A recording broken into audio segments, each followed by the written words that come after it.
Boots and Backstraps, brought to you by Homes by Shayne and produced by Danny Geo Productions. On today's episode, our guest Dustin talks ammo, chili, and archery, and inspired our new drinking game. That tone, is that something that we drink to? Yeah, I can drink, yeah. I'm down. It can't be from here on out. All right. Where's that bell? Right. I know, seriously. Wait, there we go. Ladies and gentlemen, hunters and huntresses, this is the Boots and Backstraps podcast.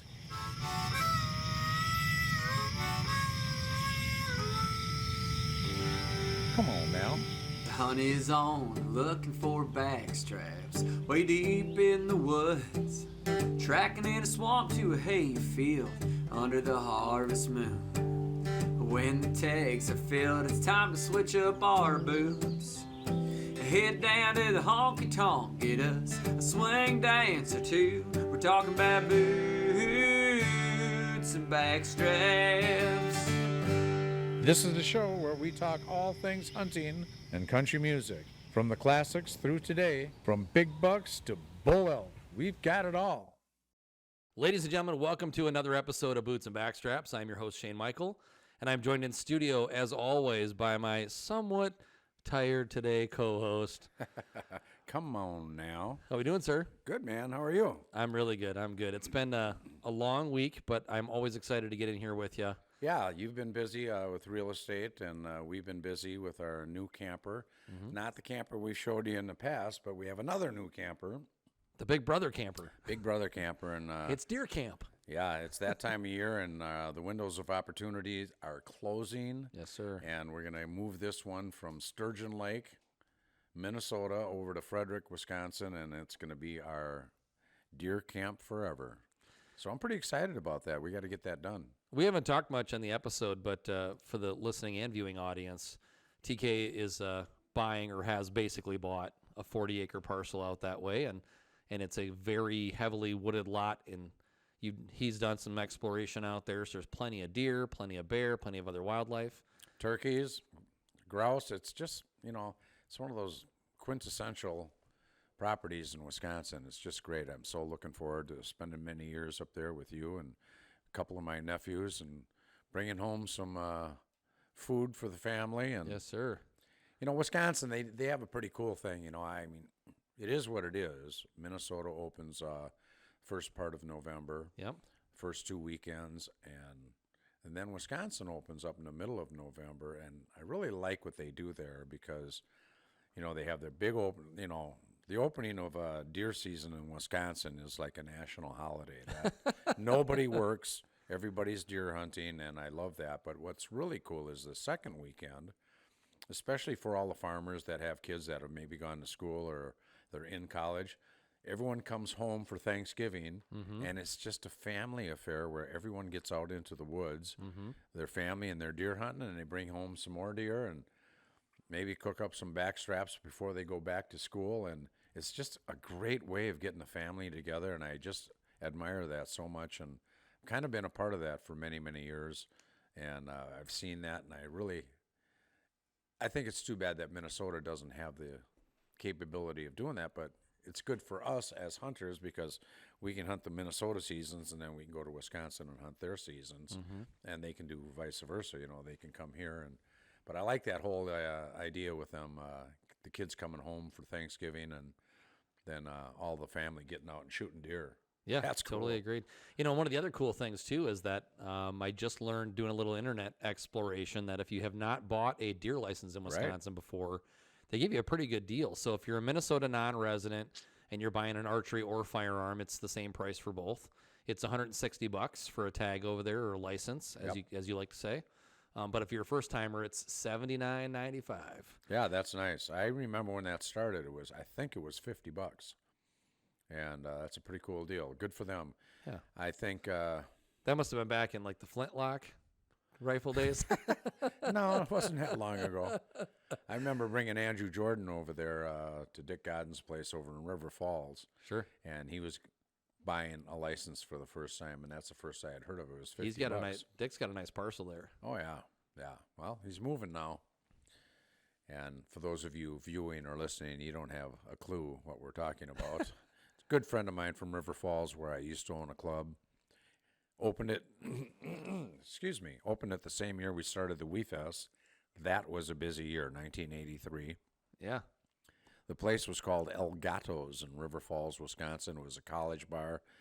Man, we had some fun times for like 5 years, and then the drinking age, well, it was good because the drinking age rose to 21 in Minnesota, but not in Wisconsin. So then we got that huge influx. Yeah. But then Wisconsin caught up, went to 21, and then the college crowd was pretty much eliminated. And so we moved on. Yeah. But I still maintain a bunch of good friends from River Falls. Great part of the world. Yeah, absolutely. Yep. So to go back to deer camp there, we were planning to bring our mobile trailer over there. Yep. Mobile camper, and just happened to remember that my mother-in-law's got this big, giant camper that's just been sitting there that she's not using, and it's in great shape, and we went up and looked at it a few days ago. I can't believe she's given it to us. It's just amazing. It's Full of furniture. What a gift. Full of furniture. And what exactly do you refer to that style of camper as? Park model. It's a park model. There you go. That's right. Yeah, I think it's about 35 feet long, and it's 8 feet wide, and it stands up about 10 feet in the air, but the trailer itself is probably only 8. It just sits up a little bit. Right. So, yeah, but It's a park model. It's a park model. So for those of you that are well-versed in campers and mobile homes, it's a park model. It's pretty cool. But that's going to be our deer camp. Yeah, we'll be spoiled, I think. I think so. That's really cool. So huge Brand shout new out to appliances. huge shout out to my mother-in-law Bubash for her generous donation to our habit. Yeah. Well, Yeah, I mean, it's nice that it's going to get some use because where it's sitting, it's just not getting any use. it's got the sad face right now. It's so lonely. Well, let's get to our whiskey of the week. Let's TJ. do it. So this is a favorite I know of yours and mine, and Right. we have not had the mark on the episode yet, which has shocked a lot of people. Like, you guys haven't had Maker's Mark yet? So I pulled this one out of my private collection. This is obviously a premium bottle that Maker's Mark makes called the Private Select. And so Maker's Mark, for the people that don't know Maker's Mark, the big thing with Maker's Mark is, so they were established in 1953. It's a Kentucky distillery. It's was founded by Bill Samuels originally, and then he brought his wife Margie into the business, and Margie had all these creative, unique ideas to add to his 170-year-old recipe for bourbon.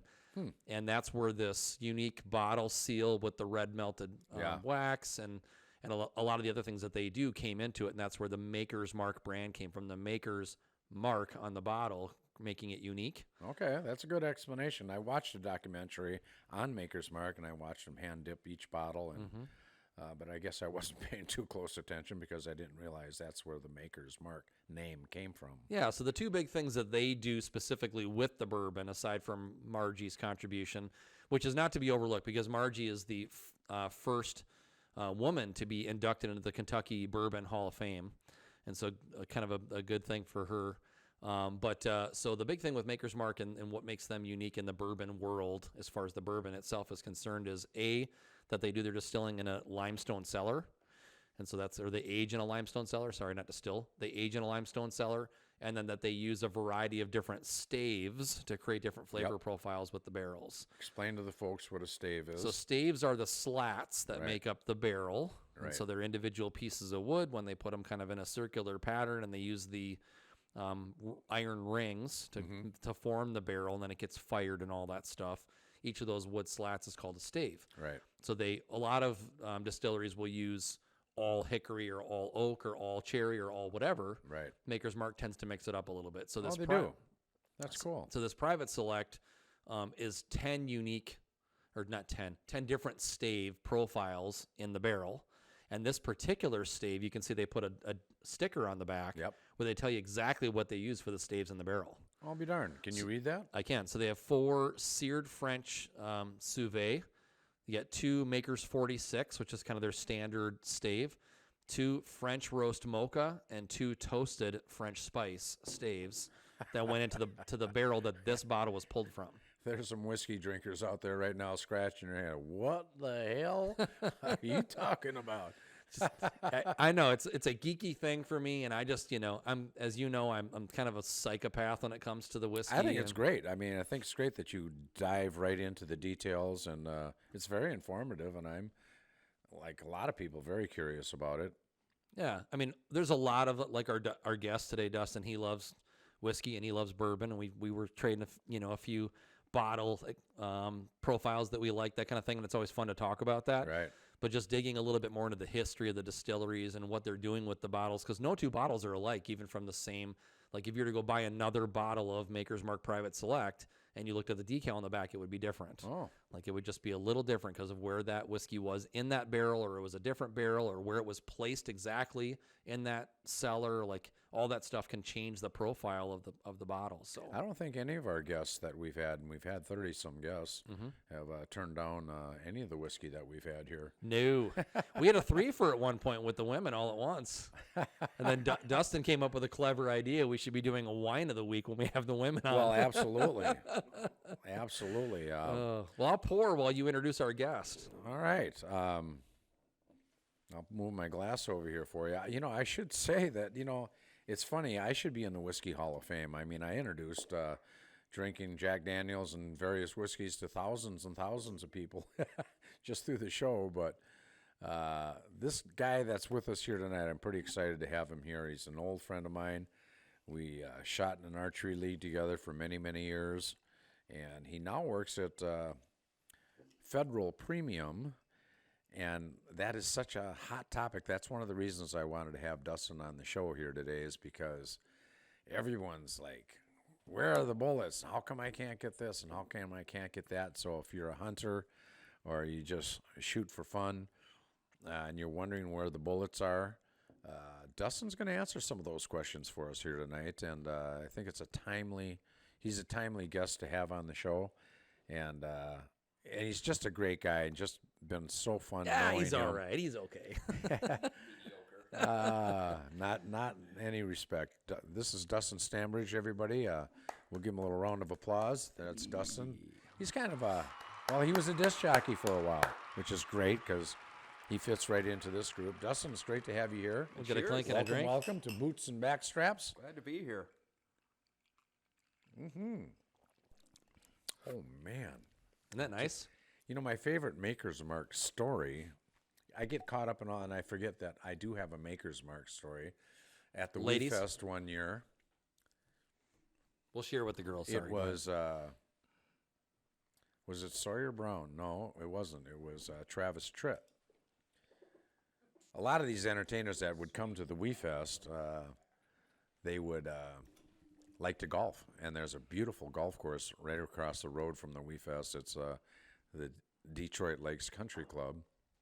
And the golf pro there is a great friend of ours. And so he said, anytime any of the acts want to come and golf, they got carte blanche. So Travis Tritt and his group were out, and a bunch of us went out on carts.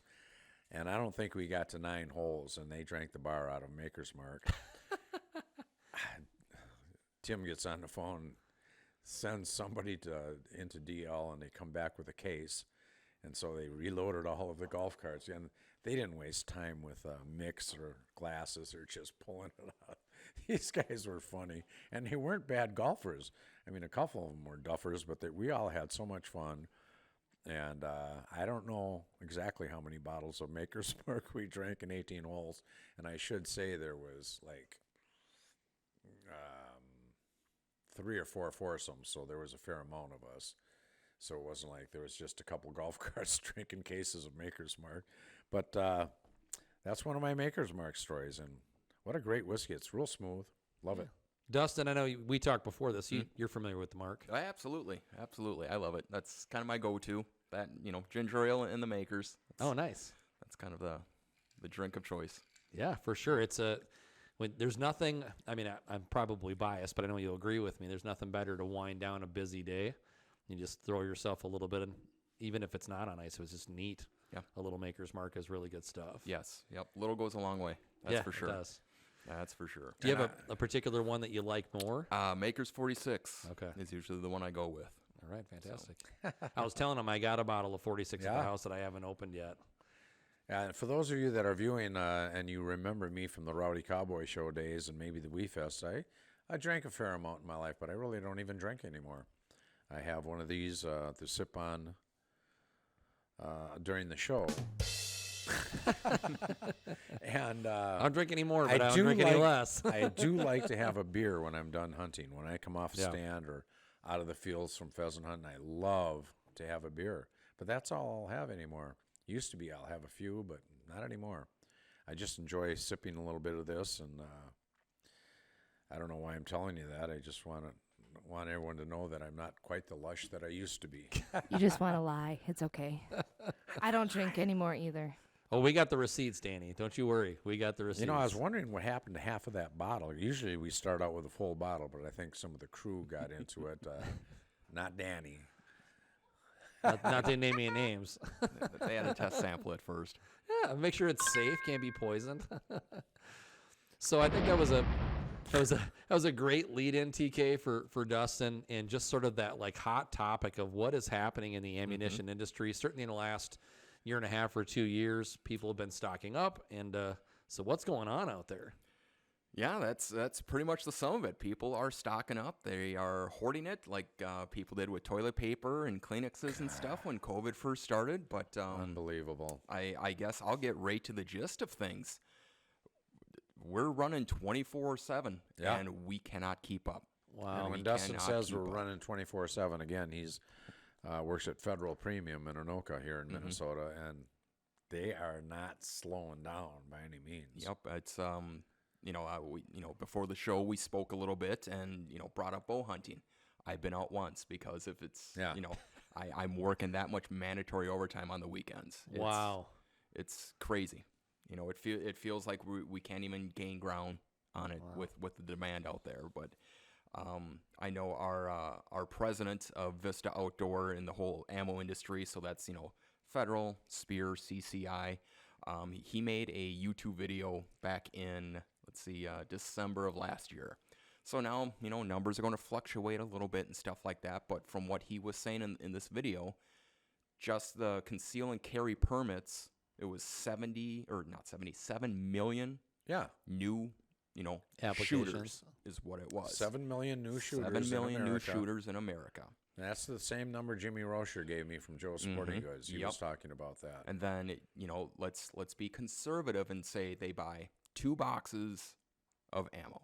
Each box is 50 rounds. So now you got 100 rounds of ammo for these 7 million, new gun owners. Right. That's 700 million rounds just for the new shooters alone. And that's one caliber. Correct. And then you start adding up all the other calibers. Yeah. Well, you guys make everything. You know what? I can't guarantee that because if it's just, I would say it's probably conceal and carry people. Right. The certificate to purchase a pistol. Right. So it could be 9, could be 40, could be 45. I was going to say which ones are the hot. It seems to me that 9 is obviously very hot, and then with the AR specifically becoming so popular the last couple of years, the 223, 5.56. Those are the hot ones, I would guess. 9 mils, 40, 223, 5.56. What you said. It honestly, they're all hot right now. They are all hot, and the sad thing is that because of the demand in the pistol, shotgun is now getting hit with it because people can't find pistol. They're jumping on shotguns now. So if you go to the store and they don't have any, 2, 3, 4 shot, well, they're working 24/7 as well too, and it's difficult not only for Federal, but it's difficult for all the ammo manufacturing companies out there because this is something that all of us were not ready for at all. And it's not like, Federal can go to, random machine place and say, hey, we need this machine so we can make more, bullets or something like that. That's, potentially a year, maybe even 2 before, we would get that machine. Right. So, and the price tag on them are not cheap either. So that's something. So I wonder, it's got to be the same dilemma with Fiocchi, Western, what am I trying to say? Winchester, all the different Remington. I mean, it's got to be the same dilemma with all of them. Yep. You have some not only demand as far as like the amount of shooters that you guys are talking about, but the evolution of the firearms themselves. I mean, it seems to me this last handful of years, like the tactical side of some of these weapons, like the shotguns especially. I mean, there's so many cool configurations for tactical shotguns now that would probably pretty significantly increase the demand too, I would think. Right. Yep. I mean, everything. Because Everything. everybody's like, oh, I'm going to firearm- get a box of birdshot for my shotgun. Like, you get a tactical self-defense shotgun. Now you need ammo. Yeah, I mean, I have one for, you know, a home defense. You know, that's my home defense. Shotgun is one of those. And I was able to find like 7-shot pheasant rounds or something like that. Is what it is, but I tell you what, it Gets the job done. It will get the job done. You're damn right. So, but I mean, it's just not federal. It is everyone, and you know, the proof is in the pudding. You go to, you know, Joe's Sporting Goods. You go to, you know, Cabela's. You go to what's the one off 65 Capras or whatnot, yep.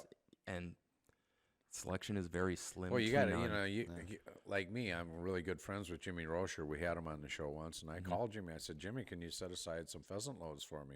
And it's almost like, boy, you feel like you're getting special, you know, special treatment. And it's like, if you don't know anyone, it's like you're not going to get any bullets. Yep, that's And you have helped me out, 30-06, 308. I think, and there's one, what is it, 250. So if you don't know somebody, it's like, I feel bad for the average Joe. And it's like, well, they're not going to quit hunting, but they're going to wind up using maybe like grouse loads or skeet loads, you know, for pheasant. And that's not necessarily a good thing, but you know, if you're close enough, that'll certainly get the job done. It's more whatever you BBs can in get the your air. hands on is kind of what it seems. I got a few things I want to kind of touch on Sure. with this, Dustin, but maybe if we could go back to federal for just a quick second, because I know people be interested in that, being a local company and obviously well-known. How many different ammunition departments or divisions are there? We have a lead plant. We have a rimfire plant, which of course does 22s. We have center fire, which is, you know, your handgun, your rifle, and then we got our shot shell department. So And that's where, like, you get a pattern, right?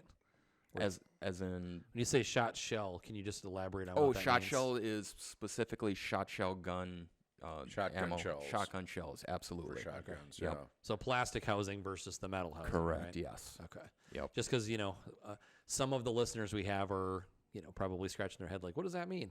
No, that's fine. That's fine. Yeah, there's a, you know, when we're talking, especially specifics like this, we can certainly talk over, not meaning to, but talk over people's heads because, you know, like you and Danny, for instance, will talk over my head when you're talking about modern technology.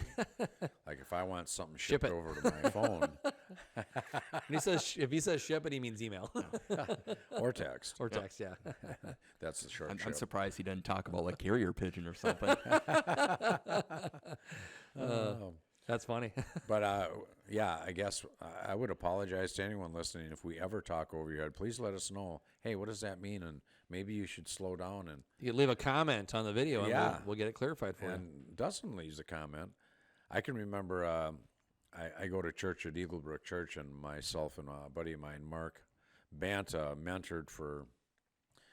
we mentored high school kids for like 9 years, had different groups come through, great kids, loved the whole thing. But I can always remember Mark was so enthusiastic about the Lord and about getting it out and teaching other kids. We had these freshmen, and freshmen or juniors, I don't remember, but there was their first night with us, and Mark's just going at him, and he's talking about scripture, and he's talking about the Bible, and I'm like, Mark, they don't have a clue what you're talking about. You're going way over their heads. Slow down. He goes, oh, yeah, you're probably right. So if we ever do that, sorry about that. It happens. It does Yeah, happen. yeah. But that's why we like to just take that opportunity to get some clarification. Yeah. So if you could elaborate maybe just a little bit on, between the two of you, what some of the more popular hunting specific calibers are. Because, you know, there's a divide between your self-defense specific folks. They're not necessarily taking their weapons into the woods. Right. And you got folks that are looking for hunting specific stuff. Because we've kind of hinted and alluded in the conversation already about people having to maybe make some slight alteration in what they carry because of lack of availability. So let's go down the hunting road. Like, what are you typically seeing with the hunting stuff? I can tell you what I prefer, and I can tell you what I think the general public slingshot. prefers. A slingshot. I got one in my car if you need it. That's how I started. Slingshot. Killing squirrels. Low darts. But I'm sure Dustin can give you better numbers. Me personally, I mean, as far as shotguns goes, you got your 410, small caliber, small barrel. You got a 20 gauge, a little bit larger. Good for grouse hunting maybe, and even pheasant hunting. But then, 16 gauges. The old Sweet 16, my brother has one. That was my father's. I would love to get my hands on that. But it's hard to get ammo for a 16 gauge. So the most popular bird gun as far as ducks, pheasants, grouse is a 12 gauge. That's pretty much the standard. Everyone uses a 12 gauge. And pretty much everyone's heard of a 12 gauge shotgun I would hope so. Yeah. I would hope so. by now. I mean, there's a 10 gauge, which is even bigger, and a lot of turkey hunters, I should say a lot of frustrated turkey hunters, will go to a 10 gauge, and so they can really reach out there. They're a tough bird. Yeah, very they tough are a bird. bird. And then some people will use a 10 gauge for high-flying geese. And but the 12 gauge is the go-to. And if you're shooting pheasants, 5 and 6 loads are typical. If you're shooting grouse, 7, 8s, and 9s. Now, when you're talking about loads, we're Yes. talking about the size And of again, the BB, I should right? clarify that. Thank you. Yeah. That's what you have me for, TK. 5 and 6 are intermediate. So let's start the spectrum. Dustin mentioned 2s, 3s, and 4s. Buckshot is like a little BB. No, it's like a little bearing, like a marble almost. What would you say it's comparative to, Dustin, as far as size? Like, how would you describe it? I would say like a size of a pinhead would be very comparable to maybe like a 4-shot, maybe even a 5-shot. Okay. Yeah. So I mean, the And higher then- the higher the number you go, the smaller the Right. shot is. And the more BBs you get, like if you got a 9, if you got a 9 in a shotgun, they're really teeny. Like when you say the size of a pinhead. Penhead? Pin, P-I-N. Yep. Oh, the head. Yeah, But exactly. speaking about pen, like a roller ball that's in a pen, that might be Right. comparable to like a 7 or even an Right. 8-shot. So I guess not to get too specific, like if you got buckshot and then you've got one, I don't know if there's a 1, 2s, 3s, and 4s, they get a little bit smaller. So like 4s are for ducks and for geese, and maybe even pheasants if it's late winter and they're trying to reach out there, but they get smaller. So like a pinhead, like you say, would be 5 or 6. A 9, what would you compare that? Like a grain of sand. One would think. Yeah. 9 would be pretty comparable to a grain of sand. But they're actually real small balls of metal, right? Right. Yep. That's And amazing. There's a lot, when you go down, when you go up in number, you got more. So you've got a lot more. Like if you've got buckshot, you've got maybe 4 or 5 round balls in that 12 gauge cartridge. Okay. When you've got 7 or 8 or 9 shot, you've got thousands of little BBs. Hundreds. I don't know about thousands, hundreds. Let's pour one out and count that bastard. Maybe we should have done that. Before got we 'em started, all. before we started drinking. I'm not counting them. No. But Tom doesn't drink anymore. No, he doesn't. Now, don't be getting on me on that deal.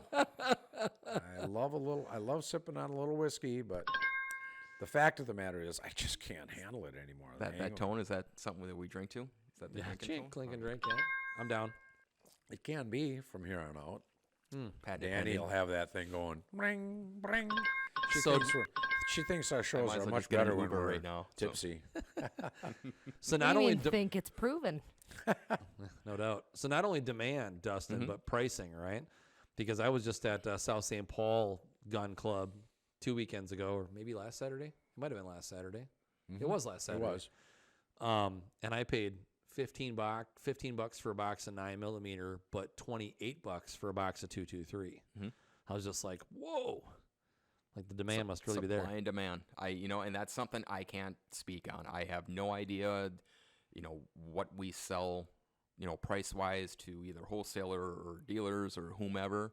But yeah, I mean, it's if they buy it for $12 a box, mythically, let's say, and they're able to sell it for 30, hey, power to them. They're making some money on it. Yeah. So, but yeah, it's very, very ridiculous for pricing and stuff like Right. that. A couple of weeks ago, Shayne and I were at muskie hunting on Mille Lacs, and right across the street from our friend's place is Boone's.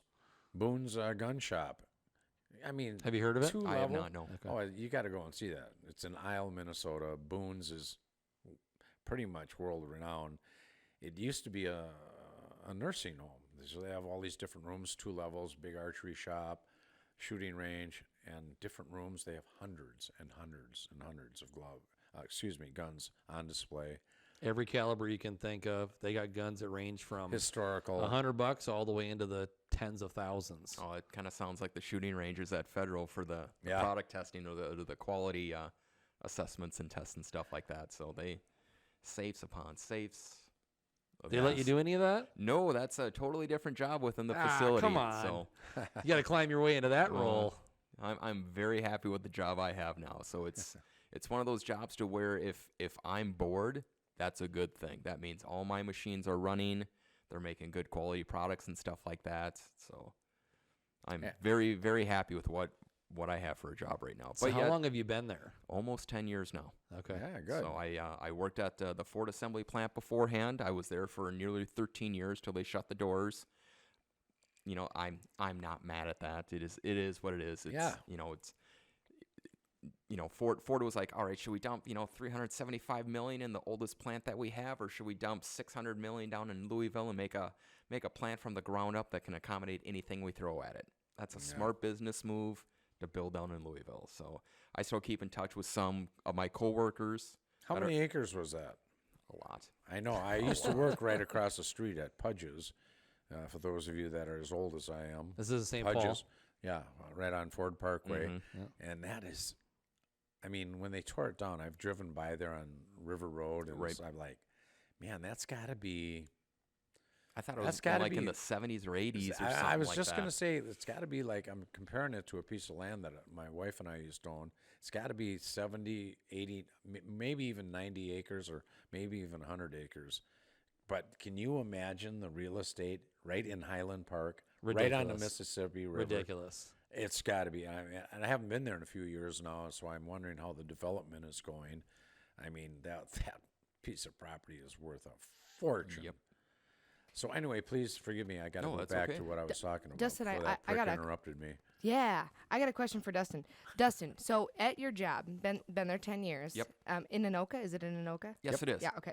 So when you get there, like, is there like a special protocol, like, or maybe when you leave? I guess I don't know, because I feel like security? yeah, security, like a security, Do you like get frisked? yeah. No. Why are you looking to go there? Maybe I'm looking Hey, for some now. action. Hey, Come now. on. We are, I guess, under subject to be, I guess, frisked, if you want to say that. I would assume they have all right to check, the security we have all right to check our lunch boxes and stuff like that. So no one's getting, a 5-finger discount on ammo by all means.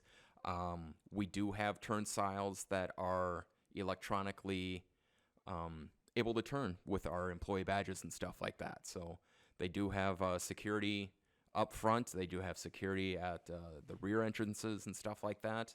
Speaking of rear entrances, they got to do a body cavity search. Make sure you're not stealing any ammo in your prison pocket. Absolutely not. He says, speaking of rear entry, and he looks right at me.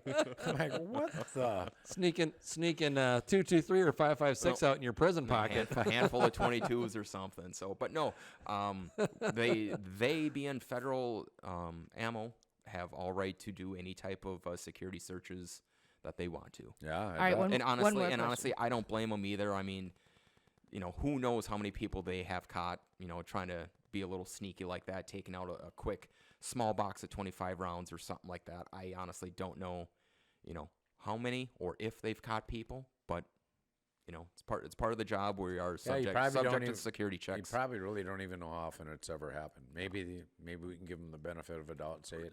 Maybe it rarely happens. Right. For sure. Okay, so Dustin, my next question, follow up, is it's pretty, so you've been there for 10 years. Everyone that I know that has either worked there or work there now have been there for years, and they're like locked in. Like they don't want to leave. Like it's a great company to work for. And I feel like tell me if that's true. And then I've heard that too. yeah. And then with the retention, I mean, you learn to trust and, basically love, and maybe you don't love, but like your job and the people you work with, right? No, absolutely. It is a great job. The pay is wonderful. The benefits are wonderful. Every once in a while, you're going to have a bad day at work. If a machine breaks down or something like that, and management is coming back at you saying, "Hey, what's going on? How long are you going to be down?" Because it's a numbers crunch. It's if my machine is broken down, that's thousands of rounds that I can't provide to the plant. So Which caliber do you specifically work on? I honestly don't know. I am in the primer assembly area, Oh, so okay. I make just the primers for rifle-based or handheld gotcha. ammunition. Right. So we have a spectrum up and down of specific, I guess, measurement of Right. cups and anvils that go, with each other, as well as the primer mix. What they go into, I don't know, or Yeah. specifically what they Right, go. right. But Because there's only not that many size of primers. Correct.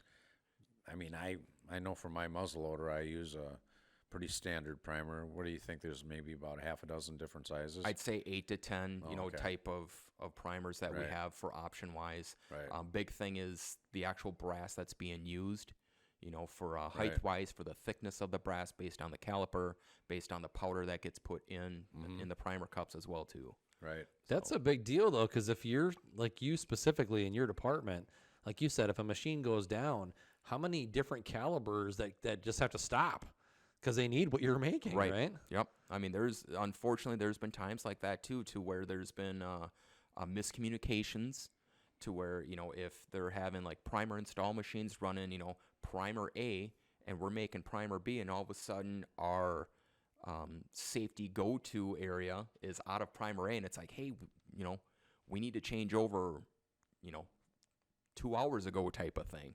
So once again, it's a waterfall effect. Yeah, To where if everyone we're not, helping each other out, if we're not staying communicated, which is a big thing in our facility, is communication. But if there's miscommunication somehow, some way, or even like a standard breakdown, it can be a small trickle. It can be an avalanche effect. Wow. Boy, yeah. I can imagine all the guys in the 308 division sitting there on their butt, drinking a cup of coffee. Yeah, Dustin screwed up again. We're going to be sitting here for a couple more hours anyway. So, but it's interesting on how fast a chain reaction can happen. Yeah. But management, line leads definitely are a big important factor as well too, to where it's if line lead from center fire emails my line lead in assembly going, all right, instead of 4 primer install machines are running primer A, I'm going to change them all over to primer B, and I'm going to take these other 3, primer machines, change them over to primer B. So now I'm going to have 8 or 9 running primer B. Here's the heads up. We have, 20 cages out in our storage facility. We're taking 15 of them right away. Okay, cool. We'll start making primer Bs to restock. So, Wow. But all in all, Federal Premium has a wonderful reputation, and I would imagine things like that really don't happen that often. not that often. No. And especially not to a catastrophe effect, where, have a serious meltdown, because you've got backups and you have reputable people that work there, and it's a great company, and they get good machines and good product. Can I go back to what I was talking about Yeah. before you? It's just Yeah. Boone's. Yeah, spoons. I just don't need to go back there. It's just an because incredible I don't facility. remember anything that I. Isn't that my like a wine or memories- something too, Boone's? Boone's Farm. Yes. Yes. Man, that is like the Anyway, I bought a. 10th grade call. They want their drinks back. right. I would say, Dustin, I bought a pheasant loaf. Oh, I heard the ding. I just forgot. Anyway, I got a pheasant loaf, Fiocchi, for $25. What's a fiocchi? Fiocchi's a brand. They're Italian, I think. Fiocchi. But what did you buy? They're like Federal. I brought a pheasant load. I think it was 6-shot or 5-shot. Cost me $25. Remember we were talking about the price of He bought a box of specific shotgun ammunition for pheasant. for pheasants, Thank and it you. cost him $25. Thank you. Fiocchi's a good makes. I don't know. I got a fiocchi. Is that what you named it? Wouldn't you like to know? She's got her own rim shot. Boy, I could keep going with that one, but I'm going to stop. But, you know, again, I don't know any, when I used to shoot on a traveling trap league, we used Fiocchis all the time. A lot of the trap leagues, Forest Lake, you know, all the different places where the, what am I trying to say? Midwest, Midway? No. What's one off of 35? The big trap range, trap skeet? Nope. Oh my gosh. Bueller. Huh? Bueller. Bueller. Bueller.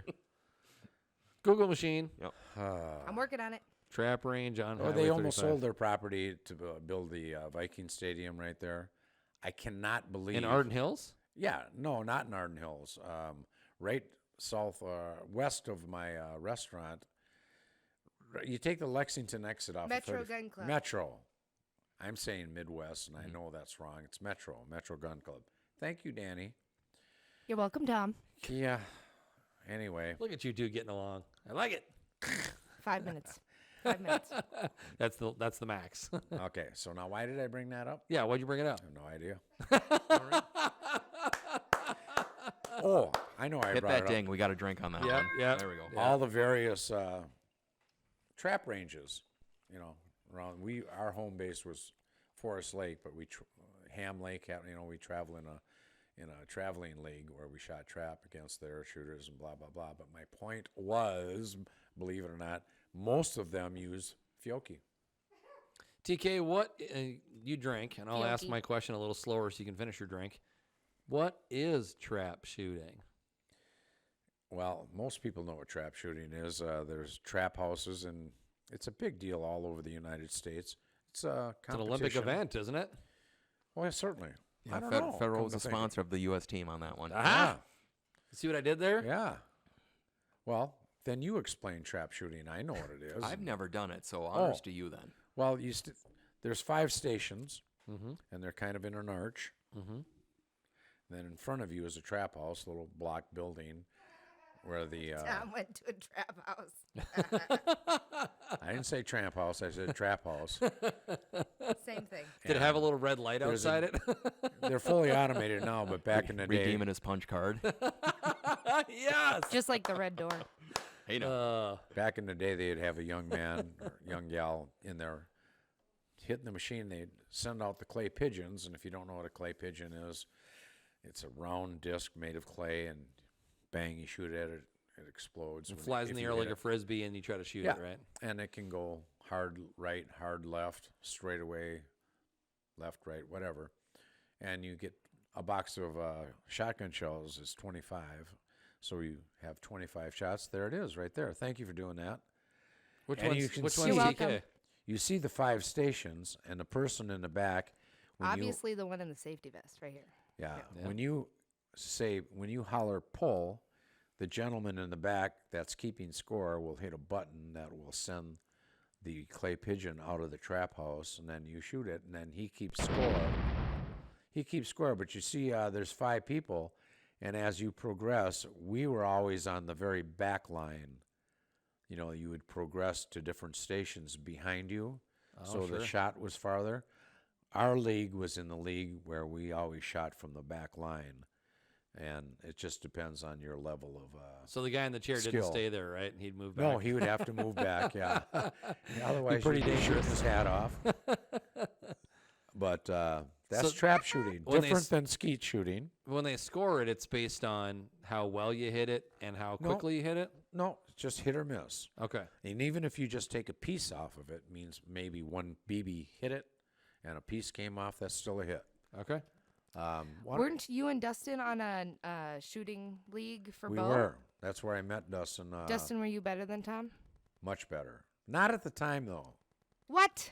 No, and I only say that because he was struggling with Dustin, tell us a the new truth. bow, and Tell it us the truth. kind of got into his head, and he was very frustrated. And he's always been one of the best shooters in any of our leagues, and still today, Dustin and I shoot in a league, and he's one of our best shooter. Where I have definitely regressed mostly because of my eyesight. But Dustin, Nothing to do with old age, just eyesight. yeah, I used to have the greatest eyesight, and just in the blink of an eye, I lost so much of my eyesight. It just really sucks. But Dustin, I'm sure would concur. When we first met, and you were well, you still are, just a great archer. Do you want to tell him that story? Off the top of my head, I believe we met when Gander Outdoors was still Gander Mountain Right. in Forest Lake. Right, at the Great Archery League there. Yep, Great Archery League. I will admit, he was smoking me at Gander Mountain. It was one of those things to where I was working a big boy job. Like, as I mentioned earlier, I was at the Ford assembly plant. So it was just one of those things to where I was all about, work. And, archery became no fun at one point to me. Yeah. It was more of a struggle to where it's like, oh, I don't want to go shoot. I would rather, go drinking at a bar or something like that. And, enjoy. She did it again. We created a And monster. then, to go out and have fun and make the most out of my 20s and stuff like that instead of, taking my Friday night. What was it? Thursday night, Friday night? We I had think it was league or something. Thursday. But yeah, it was just one of those things to where Wednesday, I don't know. Yeah, I just didn't want to go shoot. I got bored with it. It became no fun. So I ended up taking like an AWOL from archery, Yeah. shooting, hunting. Geez, I think just shooting in general was about 15 years, and deer hunting was about 17, 18. Wow. You took a So- sabbatical that long? Yeah. Oh my God! How long have I known you? I'd say probably close to 20 years. Yeah. Oh my gosh! Because I know At least that, when that we were 15, shooting- 15 to 18 range we've known each other. when we were shooting, Dustin is a perfectionist, and he had the best equipment. And when it wasn't functioning correctly, he would get mad. He'd get frustrated. And I'm not saying any of this to throw you under the bus, but it's easy to do when you're that good. And all of a sudden something's not right, and he would get into it so much that it would frustrate him even more. And I'd always tell him, Dustin, you got to stop worrying about this so much. You're a great shot. You are a great shot. You just got to let it go and just. But he couldn't do that. He was just wanted to make sure everything was right. And so then all of a sudden he disappeared, and I didn't see him for years. But I didn't realize it was that long. And it's been, how long have you been back in the leagues now? We started shooting up 4 years at Wild River. at Wild River 4 years. with Andy believe, up yep. there, yeah. And I was so glad to see you. And I didn't really realize that you had just totally walked away from it all. Yeah, it was sold the equipment and just walked away. And then Frank Welsh reached out to me, Right. and he's like, "Hey, I need a partner for archery leagues. Do you want to get back into it?" Yeah, Oh, okay, I cool. suppose. So you didn't have any gear? No, It's like, oh, buy it new was stuff. I think I bought like the bow off of Archery Talk or something like that, and bought some arrows, and I still had a few pieces and stuff like that, like a release and such like that. But I mean, it was nearly cold turkey, starting back up. And you're, again, one of the best archers in the state. Frank Walsh, we should say a shout out to Frank. He, absolutely one of the greatest archers in the state of Minnesota. Our friend out in Colorado, John Basinger, he hunts with John Basinger every year, and they have become really good friends. He broke his ankle Yeah, really bad, so he's been out of archery. But I've got to imagine he's back, Frank. I believe so. I think last I remember hearing from him, he was mobile. And Yeah. I know he's been setting up like permanent blinds, taking them off, Yeah. off the ground so they're 10, 12 feet up or something like that. Right. And I know on his Facebook page, he's posting pictures of this black bear he's got coming in. I mean, it's his property in Wisconsin, Right. and he has a buddy. Because Wisconsin, I believe it's like a draft or a lottery or something like that Right. for bear. You just can't go Yeah. over the counter. December 10th, I think it said it was, Right. the cutoff. We got to get our So for those of you that are listening that want to hunt bear in Wisconsin next year, good luck. December 10th is the cutoff to put your application I in. don't think you will get a license next year. I Yeah, think it's it takes from- even the residents in Wisconsin got to wait forever now. I was going to say, I believe Frank was saying like 3-4 years just for residents alone, but he has a buddy who was lucky enough to get a tag this year, and he has, I want to say 2 or 3 coming into the same pit, Right. and lucky enough, he's getting them coming in, late morning, early afternoon. So Wow. his buddy should be successful this year. Oh yeah. Great. But I mean, as for the other pictures that he's posting, and how you mentioned earlier with the deer hunting, and how all the families do it and stuff Right, for right. Thanksgiving weekend. the pictures that he's shown, I don't know if the Wisconsin deer are just a couple weeks ahead of Minnesota for like shedding their coats or their fur, but they look healthier than Minnesota deer. They don't have that odd brown looking fur. I mean, this is that dark, nearly black looking winter fur and stuff. And I mean, he even said that they look healthier deer than what Minnesota is. Well, it's nice to do a shout out to Frank Walsh and his wife, both of them amazing archers. And Frank, if you're listening, we wish you, I hope you've recovered from it. It's been a while now. It's been a year, hasn't it? Yeah, a year and change. Yeah, it's been more than a year that you had your accident. And the archery world, at least we miss them. Yeah, well, yeah, no, a big, thank you to Frank for getting me, out of my shell and getting me into shooting again. I mean, my dad was Is the this one. you?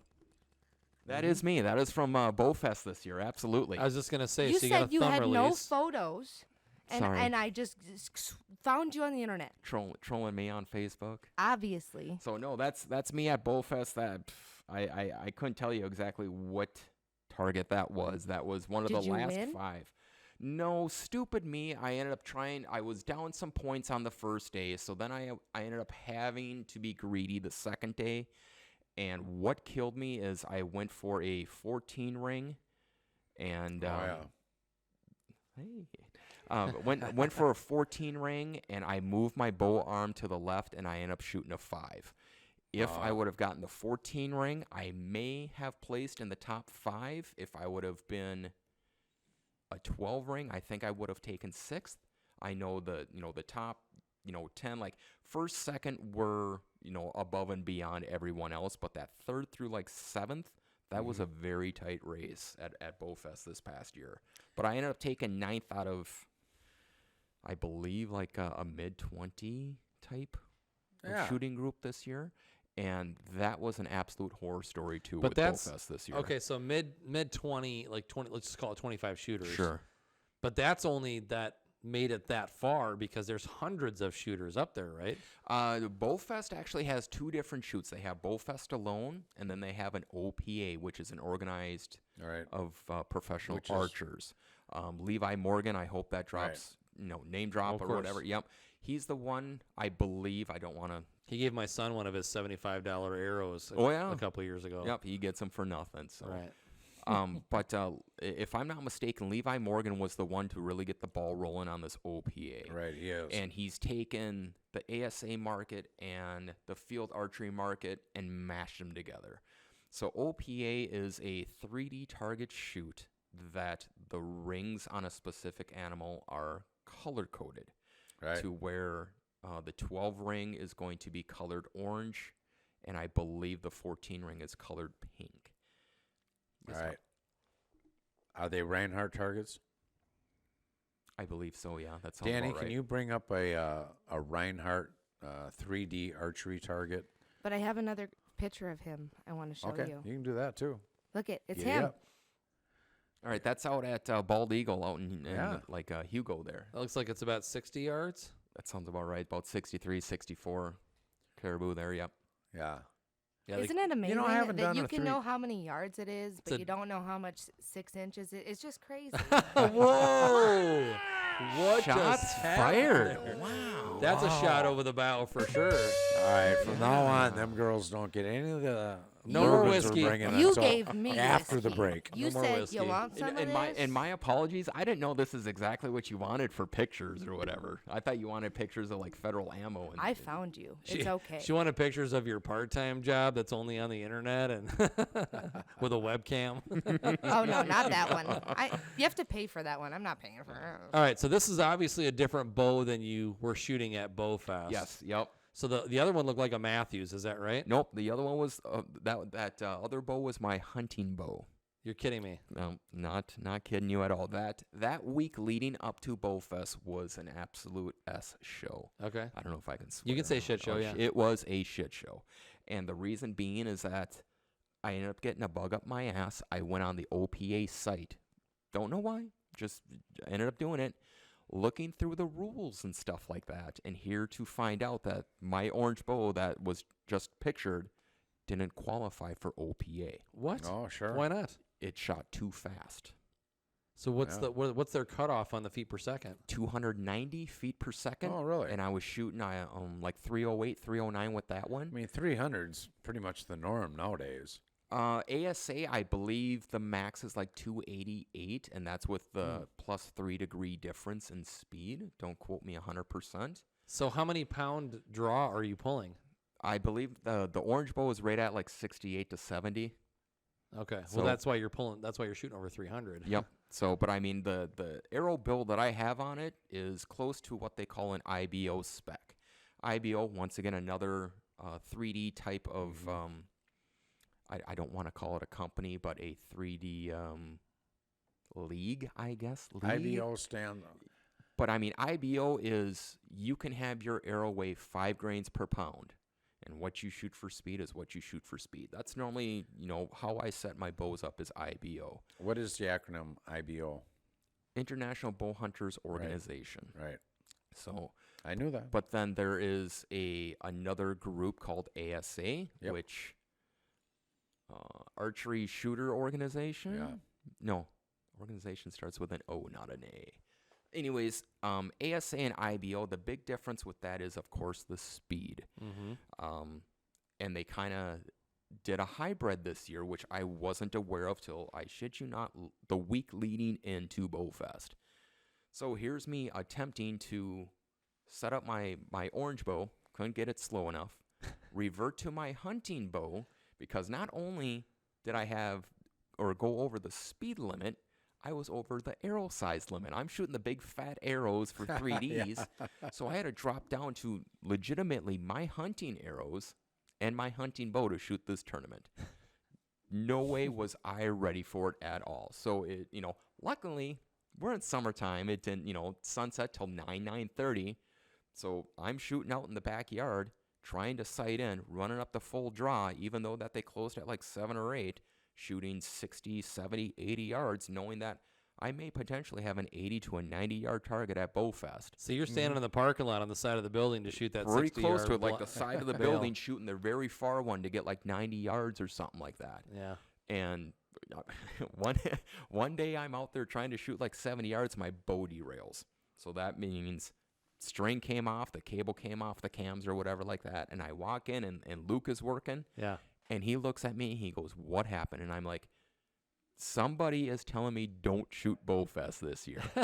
So, but I mean, long story short, I set up the hunting bow. I end up getting my hunting bow going like 287 feet per second, and shot as good as I did. But I tell you what, did you shoot the hunter class? Nope, I shot. It was the OPA amateur class is what I shot. Okay. So more else it was like unlimited things. If you wanted a single pin movable sight with a 4 to 5, 6 power lens in it, you shoot a release, and yeah, it was like, just under like the professional level, but it didn't pay out as good as the professional level though. Well, here's what I want to do, boys, because I feel like there's a lot more archery I want to get into. And TK, I know you said you wanted to cut this one a little short, but I feel like we've got some more to say. No, I said Dustin's a little short. Oh, it's not his fault. 5'9" and change.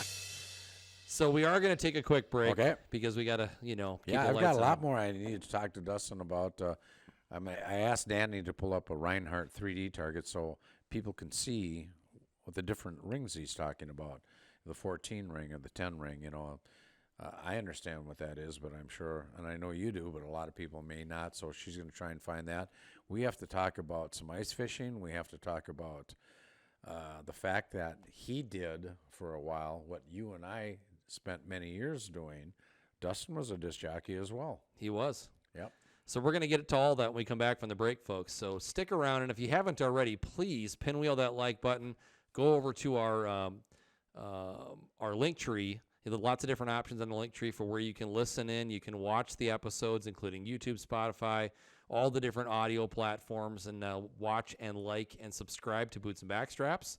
We'll be right back more with Dustin Standridge after the break.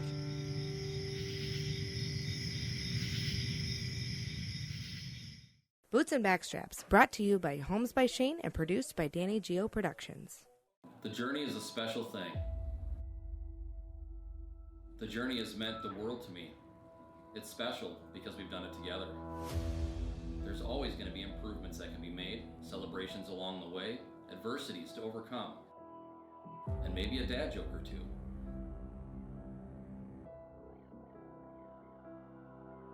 If I learned anything about the journey and our time together, it's that you've just got to take it all in and do what's right. Continue to grow, continue to live in the moment. The journey is never ending. I'm excited to take this next step in our journey together.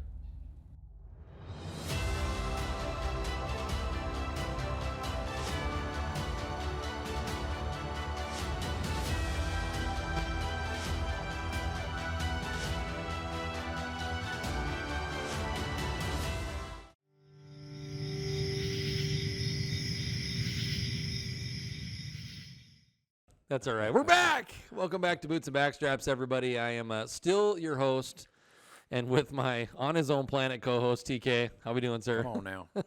And we're still in studio with Dustin Standridge, of course. So what do we got going on here? That looks like an awfully good shot. This is That's an OPA old this friend of past mine. year.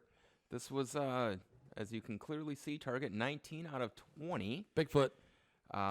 As I mentioned before, OPA has color-coded rings. The orange ring there is a 12 ring. The pink ring, I guess, is the 14. And this target was set at about 87, 88 yards, and I was lucky enough to get the 12 ring on this one. Lucky enough. You're Yeah. so modest. A 12 ring at 87 yards is unbelievably good shot. No kidding. That's a great shot. Are you using a clarifier or anything, or is that just naked eye? No clarifier. I do have a 4-power lens. So for those, once again, that may not know archery terms and stuff, I have a magnifying glass within my sight that is a 4-power piece of glass. It allows you So- to just see a little further. A little bit, yeah, brings the target a little bit closer and stuff like that. Like a So- binocular, right? Exactly. Instead of like an 8 or a 10-power binocular, I have a little 4-power binocular within my sight. That's great. So That's a hell of a shot, man. Nice job. thank you. That's a Reinhardt target he was saying. I was going to find a picture on the phone at the ATA show a couple years ago down in Louisville. They had that when I was working with the Bowfest. I have a picture standing next to that big.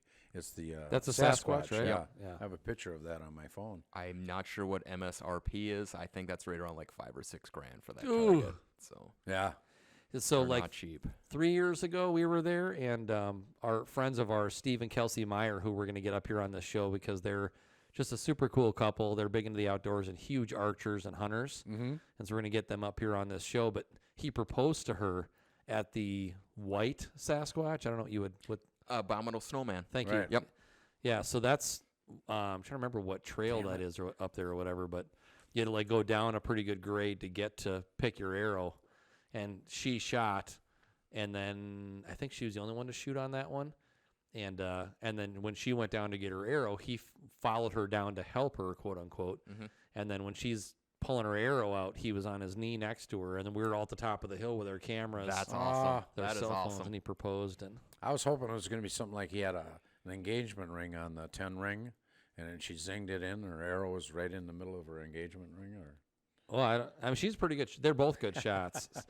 Yeah, she shoots a wrist release, and Steve's like you. He's a thumb release. He's a great shot too. Excellent shot. So what are you shooting now for equipment? We should maybe go down that because you said that one you had was not the hunting bow is not a Matthews. No, it's the orange bow that was showed before is a Hoyt Pro Force. Okay. More or less, it's a shoot through type style riser with more of a speed cam compared to the Prevail that they had out at the time. Now they have, I believe it is pronounced Invitica, Something like that, Yeah, yeah. is their new target bow. And as for my hunting bow, that is a Hoyt Helix. Okay. So comparable with the cams and stuff like that, just a different riser for the most part. That's the biggest thing. But there might be smaller little, doodaddlies that are different with the Pro Force and the Helix, but it is the same cam overall. So is it something about Hoyt that you like specifically? Because every guy seems to go and My big thing with bows is the grip. If it doesn't fit right in the grip, you will not shoot it good, or you will hate shooting it. After the I have grip, a bow tech, Mhm. and I hate shooting it because it just doesn't feel right. It might be the grip then. So, but I mean, I go by grip and then I go by draw cycle. And you can always, oh, this is too much weight. You can always go down, limbs or something like that. If you want a 50 to 60 or, If the cam on it is a super easy drawing back cam, all right, 60 to 70. And I was honestly thinking I'd get a 50 to 60 pound bow, but because the cam was so easy to draw, I ended up going with a 60 to 70 and I'm just like, wow, this is super smooth, super easy to where it's, me shooting, as I mentioned before, like 68, 69, 70 pounds, whatever it may be. It doesn't feel like that. Can you explain draw cycle for those people that don't know what that is? Draw cycle, I'll try to make it super simple for everyone. Dumb it down. Yeah, draw cycle for idiots, I guess. This is no draw offense. cycle explanation after like 7 shots. Yeah. The draw cycle, by the time you pull on the string to achieve the cam to, I guess, roll over. Back wall. The back wall, yes. That is your draw cycle. You're going to hit a peak weight, and then from there, that cam is going to roll over and hit the back wall, and that's where your let off is going to come from. So even though if you are pulling 70 pounds, your bow may have an 80% let off. I like math. I don't know the math off the top of my head to where 80% off of 70 would be. I'm guessing right around that, 15, 16 mark. But Well, it's 56 at 70. Or no, at 80 on a 70-pound draw, 56 pounds. okay, so you would be holding, 23, 24 pounds at full draw? Yes. So It's light. yeah, it's really light. But it's to me, I mean, some of the archery forums that I'm on through Facebook and stuff like that, I mean, a lot of people are like, oh, what's the best bow out there? The best one is the one that you can shoot Right. and enjoy shooting. They all make great bows. No, that's the thing. That's that what I it's tell all the yeah, kids. Yeah. Nobody makes a bad bow anymore. Not anymore. Just And get I mean, one that even, you're comfortable with and even practice. the bows made in like early 2000s. It's like, oh, I shoot this bow and it goes 270 feet per second. I'm looking to upgrade. And it's like, are you looking to upgrade just because you want to, to get the more updated stuff? Because that bow is still going to throw an arrow through the deer with no problem. Right. So as long as you enjoy it and you're not, into anything major of tournaments of sorts, Right. a 20-year-old bow is going to be just as Oh, good as a absolutely. current bow this year. An old Bear brand bow. No, honestly, that's about it. I mean, I'm in the market to look for a new one. Not saying I will. I wanted to last year. I thought Hoyt was going to come out with more of a speed bow, and they never did. Well, they haven't done anything since the Spider Turbo, right? Right. Well, no, that's, geez, I think that's like mid-2000s, like that 13, 14 range. I mean, as far as speed bows go. They had a couple come out that were really, really fast, like their carbon riser bows. Yeah. There's one that I believe gets around right like 350 feet per second, Jeez, like that's that flying. 348, maybe 350? 352. I believe so. I believe it's like their RX5 Ultra or something like that. At what pound would you think? That would 70? be 70 pound, 30-inch draw. Yeah. I believe is how they measure, Right. specs like that. Yeah. Right. But me having T-Rex arms, I'm sitting at 27 and a half, 28. I can hear the clown gallery back there. But I mean, me with my T-Rex arms, if I can get over 300, I'm I doing know. really good. Well, I shoot 28 draw length, and I think I went from 70 pounds just recently. I went from 70 to 65, and I don't know how fast those are flying, but it's plenty fast. Plenty fast. Fast enough to kill an antelope. We know that. Yep. I haven't picked you on that one for it yet. So What's that? I don't know how you guys did out getting Oh, yeah. antelopes yet. I shot an antelope. He was a juvenile, but he came in. He's a big-bodied juvenile. He okay, came though. in at the last hour of the last day, and I said, "Boy, this is your unlucky day because you're going home with me." That's awesome. Oh yeah, because both Shayne and I and most of my friends, we love antelope meat, so I wasn't going to pass that up. Dan, you got a picture, don't you? Okay, she's grabbing it. So we always so with the episodes when we get the media, then she creates folders, and so she's got a folder that has all the stuff from Gotcha. the hunting trip in it. She can grab. Now, antelope has a natural heavy taste of sage. Is that what they normally It eat, or is can. it something else? You know, I got to tell you, Dustin, what I tell everybody, and there's so many. Not where we are. I don't remember. There wasn't that much sage out there, was Oh there? yeah, there's plenty of sage out there. Yeah. Huh. When you get the hide off that animal, you get the guts out right now. get the hide off of it within an hour, get the meat cooled down. It's just the most pleasant meat in the world. I mean, I don't know any other word to describe it. It's mild. It's not gamey at all. The problem with the reputation of antelope is That's a good harvest right there. Can Really you go good to harvest. one of the side shots so that Dustin can see how big the body is? Flip yeah, over you to- can see it's got juvenile horns, but that's all right. The horns don't taste that good. You can't even make horn soup out of them. No, I'm in the same boat. I'm in the same boat. Would I love to take like a sweet 8-pointer There or we something, go. sweet 8-point whitetail? Absolutely. But you know what? Yeah. Meat on the table is meat on the table. Well, we eat everything. I've always, and I preach this, and Shayne's the same way. We eat everything we shoot. Mhm. I just read an article, Eichler, Everything Eichler, in this current Bowhunter magazine. His dad, when he was a kid, his dad's old school. What's his first name? Eichler. Nope. Everything Eichler. You should know. He's On the spot, Dustin. you know, he's right the now, I don't know. he's the traditional bow hunter for Bow Hunting magazine, traditional editor.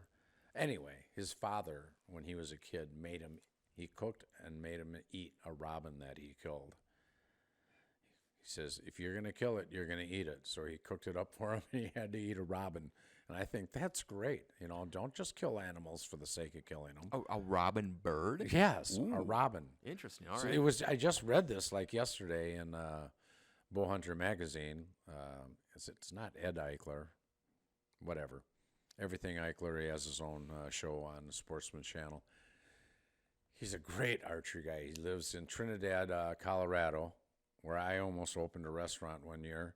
And his article, he's just genuine, cool guy. He says, yeah, I don't kill it unless we're going to eat it, whether it's squirrels, turtles, whatever. Fish, anything, they eat it. Squirrel's pretty good, actually. Squirrel's great. God, squirrel and rabbit, make a stew out of it. Oh, it's It wonderful. was like years ago at the Deer Classic at the State Fairgrounds. There was a guy that would always sell like beef jerky sticks or Yeah. meat jerky, yep. I should say, because he He's had from such Anoka. a variety. And I mean, I tried like alligator, meat stick. That Yep, was yep. dynamite. I want to say he had a rabbit, and that super stringy, but it was good. But as long as you can docker it up, Rabbit, you don't have to yeah. die. You can cook rabbit with butter and garlic salt, and you've got a great table fare. Right on. They have saddles on their back, which is the ribeye, prime rib, backstraps, boots and backstraps. Boots and backstraps. But we used to serve those at the restaurant. They're fabulous. Rabbit is great meat. I mean, squirrel is great meat. Antelope is actually my favorite. I was Antelope just about to ask, and what is moose. your favorite wild game meat out there? Antelope and moose. All right, I can't speak up and say I've had moose. I would have to say mine is bear. I love bear. And you know what? I had this conversation today as well. We were talking about different, the taste of, and she said, well, what does a bear taste like? And I said, believe it or not, bear are in the pork family because they're called a sow and a boar. Mm-hmm. And not that their meat tastes anything like pork, but it doesn't taste anything like beef either. Mm-hmm. It's kind of like a beef, only sweeter. It's kind of a cross between pork and beef, only sweeter. And I guess sweet is the only word I can put attached to the bear meat. But I told the girl, I said, bear meat is my wife's favorite meat. I mean, we love bear meat. I'm sorry to hear that. Why? I know there's something that just went over my head. Why? That means I you have to go. gotcha. You have to. Yeah. Look, just Thank wait. you. The wheels are turning. He'll I'm get like, there. Shayne, this is a family show. Allegedly. It's not. Sorry. Where's that bell? Right. I know. Seriously. Wait, there we go. I'm sorry. There we go. Mm. So I will antelope say- hunting was great. The meat Hold on, is wait. great. I'll say it, elk for me. I was just about to bring up elk. Elk to me is So good. slow and steady Yeah. because you can burn that real quick with how lean it is. Yeah. Mhm. And like a spice of sorts goes a long way with that too. Oh yeah. I mean, I love elk meat. I've killed many elk. Dustin, do you cook? I love cooking. Cool. And yes, I am dating a girl too, so I'm already spoken for. Sorry. He's off the mark. Yeah, I'm I'm off the married. market. I'm bad. Tell me about your chili. I love making chili. Good Lord, I love making chili. My secret with chili is make it, let it sit in the fridge for a day, and then reheat it. And Yeah. It's always better. Oh, yeah. The spices mature a little bit more. Absolutely, yes. Yep, I've done some chili contests and stuff like that. And how have you done? I've taken first in a few. I've taken second in a few, third in a few, haven't placed in a few. Do you do the same chili recipe every time? For the most part, yes. And what the downfall is that you do not know what your clientele is going to be at said Right. contest. You don't know what the judges are going to be like. Yeah, or what exactly. their tastes Like the are. last one I went to was at a golf course up in Pine City, some private golf course. I can't remember the name of it. I mean, Tom knows. He knows some, Tom knows I've every golfed upper- in Pine upper City. class. Upper class I don't people. remember. The upper crust. I don't remember a private club in Pine City, but I've golfed at. Well, I mean, it's right off 35 Right. as you're heading north. Anywho, so Great course. I brought it there, and everyone was like, it tasted good. It was just too hot for my tasting. I was going to say, where's your heat level 1 to 10? No, I throw it like an 8 or 9. Okay. I love making hot stuff. Not yeah, the messing further around. north you get, the more Scandinavians you're going to run into, and salt and pepper is a little bit too much for them. Yeah, right? I mean, ketchup could be too hot for Ketchup some is people. spicy. As I say, Minnesota spicy ketchup. Yeah, no, exactly. But I mean, it was nice to get the feedback from everyone else there because it's like, you know what, this was really good, but man, I just couldn't handle the hot on it. To where you had a couple of the younger kids, high schoolers or whatever, that were there working the golf course and stuff like that, that would try it and they're like, I absolutely love this. So, but it's Can just I tell you hit or miss. just a quick story, totally off the subject. That Pine City golf course, I went there with a real close friend of mine, Father Ralph. He's a Catholic priest. Used to be in Little Canada, then he was in Rush City, and then he was out in Long Lake. Now he's retired, but when he was in Little Canada, no, actually when he was in Rush City, we went up there golfing. We used to golf a lot together. So we parked in this particular spot, and he says, Tom, if we go right through the bushes right here, we can start out on the ninth hole, and nobody will know that we're on the course. And I looked at him and I said, don't you think you priests are in enough trouble as it is? And you want to go sneak on a goddamn golf course? And he looks at me and he's like peeing in his pants. He's laughing so hard. He's laughing. He says, I just wanted to see if you'd do it. And I'm like, no, you he's didn't. testing ya. You would have done it in a heartbeat. He's done it at least once if he brought it up, that's for sure. I know. He's Add it to your he's- confession, Tom. He's so funny, and he's such a great guy. And that story is so funny that I'm glad I could share that. And Father Ralph, if you're watching, I hope you're behaving yourself down in Florida. That's funny. We could sneak on here and no one would know we're here. Like, what? So, Dustin, speaking of archery and you being an accomplished archer, can you offer some tips and tricks? What would you suggest to somebody that's either a very beginning archer or maybe someone that's newer to archery to improve their shot accuracy? All right, so I will bring up the little helpful tip or trick that Frank Welsh brought up to me. So first and foremost, realize that you are not a pro. You are not Levi Morgan. Right. You are not Dan McCarthy. Right. And all the other pros out there. Good advice for most golfers. Yep. No kidding, right? John Dudley. Um, That guy's amazing. And the reason I say that is you are not going to be a solid rock holding on either the X ring if you're shooting a spot or, the 12 ring if you're shooting 3D. Trust your float is what it is.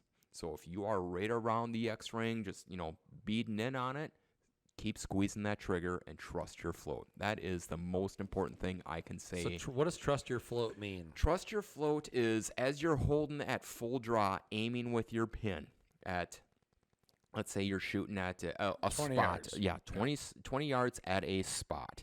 So you're homing in on that little X ring, trying to get dead center of that spot. It will move. It will float around that X ring and stuff like that. Trust it. Keep squeezing that trigger until the arrow goes off. The reason the pros are pros is because that is their job. Mm-hmm. You know, I've talked to a few of them at Bowfest this past year.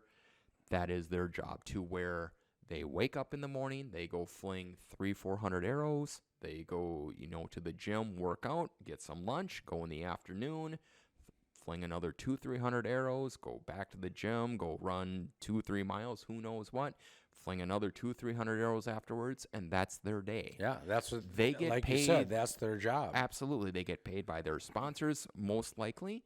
They win the big tournaments to where it's, $10, $15, $20,000, if not more, to where that is their job. Mm-hmm. My job works at Federal Ammo, so I can't shoot the bow as much as I want to. But when I do, and what Frank told me a couple years back, 3 years back, you are not a professional. You are not going to be holding the bow, and that pin is going to be sitting right on the X, and you're not going to move at all. Trust your float. Yep. That's the biggest thing I can say. Dustin, there's one thing that I feel like that you've really given us as well, is that no matter what, even if you have T-Rex arms, you can cook chili and shoot a bow. Yeah, No matter what. I am a badass like that. That's for sure. And you have T-Rex arms, right? Absolutely. Did you look at the screen? I did. This is Dustin getting ready to go up and Yep. shoot. Yeah, I'm getting ready to go hunting right now. Or is he getting ready to go cook some chili? I don't know. I could cook chili. How does your T-Rex arms work for chili? I just want to know. Very easily. I just have a very long spoon handle. Oh, yes. So, makes stirring very, very easily. Wow. Hey, Dan. Wow. Oh, look at that. Dan, pull up that other picture that I gave you of the Sasquatch at the ATA show. OPA? Oh. That was our booth at Bowfest. Oh, man. I mean, at the ATA show I in s- Kentucky. I see That what was you're like saying. 2 You years go ago, wasn't back. it? 2020? I think that or was 19 3 years ago. Was it okay? But it was a cool booth, and we had a lot of fun there. Larry Polkovic, that owns Bowfest, and I spent a lot of time putting that deal together. And he had probably 13 employees at the Bowfest because that booth was on one side. We were promoting Bowfest. But on the other side, he had that blind, that earth blind that he was promoting. And I'm telling you, we were in bourbon country. We were in Louisville, Kentucky, and he took us all out to dinner, I don't know, 3 times. I can't imagine what the bill was, but one time he took us to the best restaurant in Louisville. It was a steakhouse, and the menu had a bourbon menu. It was a long menu, and it had, both sides had every bourbon known to man. Wow. Pretty much, except for anything that maybe was I was like, obscure. there's hundreds. It started on the left-hand side. It started out with Rumpelmints. No, not Stiltskin. It's not Rumpelstiltskin either. It's Didn't he make gold out of like cotton or something? That dude's probably rich right now. Oh, you're talking about Pappy Van Winkle. Pappy. I don't know. I'm thinking of Rip Van Winkle, and I'm like Rip Van Winkle is their Right. entry level, and Right. then the premium is the 23 Pappy, the Pappy Van That Winkle. one's at the top, and it's got stuff like Angel's Revenge and So many people have done that wrong because I Googled Rumpelstiltskin bourbon and it says old Rip Van Winkle. So Yeah. you're not alone, Tom. it's Yeah, the- easy to do, but The Pappy 23 is like the holy grail of bourbons, and it's crazy expensive. I mean, it's so like we're all at this crazy, beautiful restaurant. 25 years old is and all we're all drink- $35,000. yep, For a bottle? Yeah. yes. I'm in dipping my 401k. If you do, I'm coming over. You'll get Say a, that again, You'll Danny. get What was Tom's that? invite of a carrier A pigeon coming your 35-year-old way. bottle? A 25-year-old old Rip Van Winkle online here is $35,000.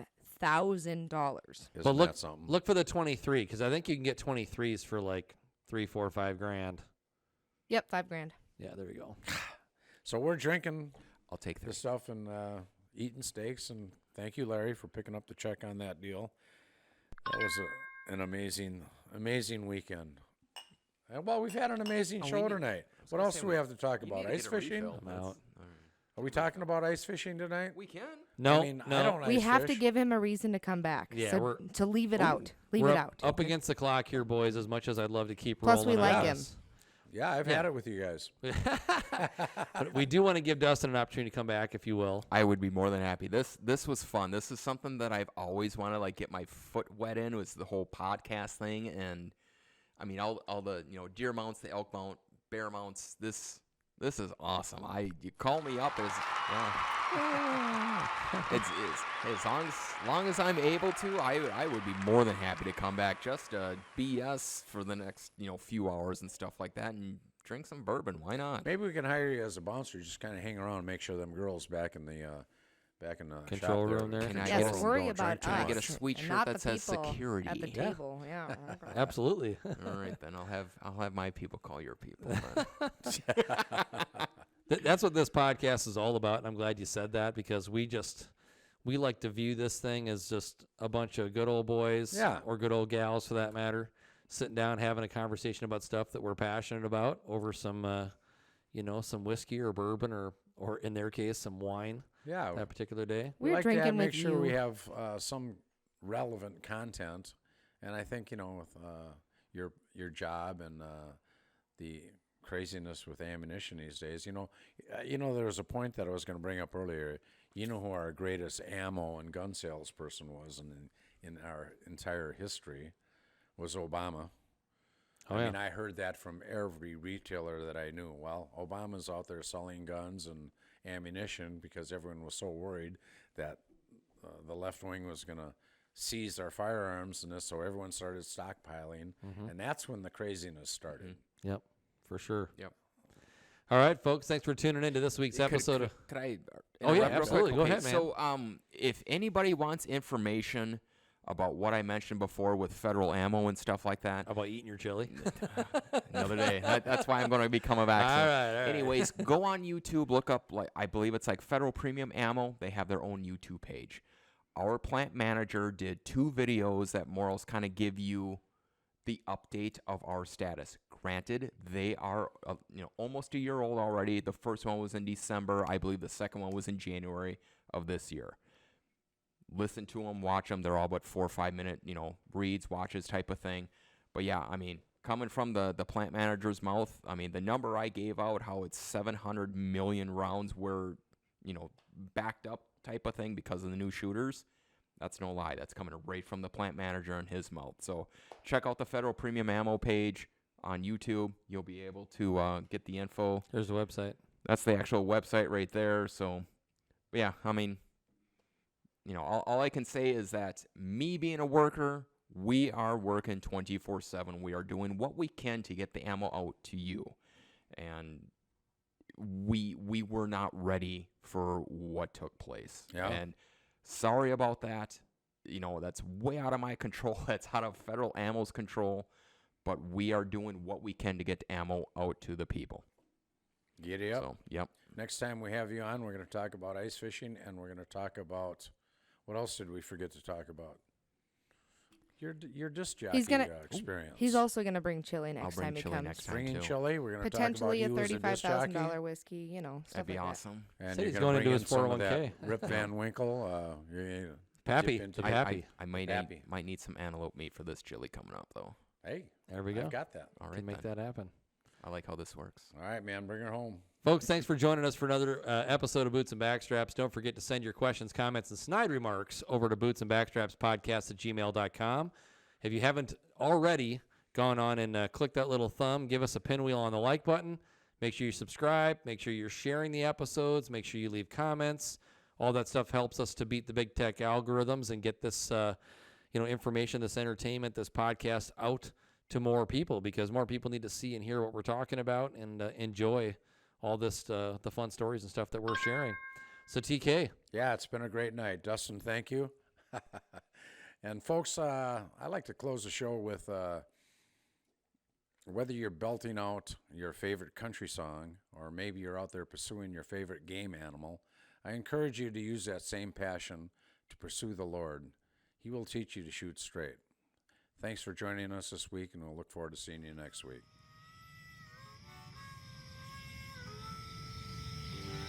Come on now. The hunt is on, looking for backstraps, way deep in the woods, tracking in a swamp to a hay field under the harvest moon. When the tags are filled, it's time to switch up our boots. Head down to the honky tonk, get us a swing dance or two. We're talking about boots and backstraps.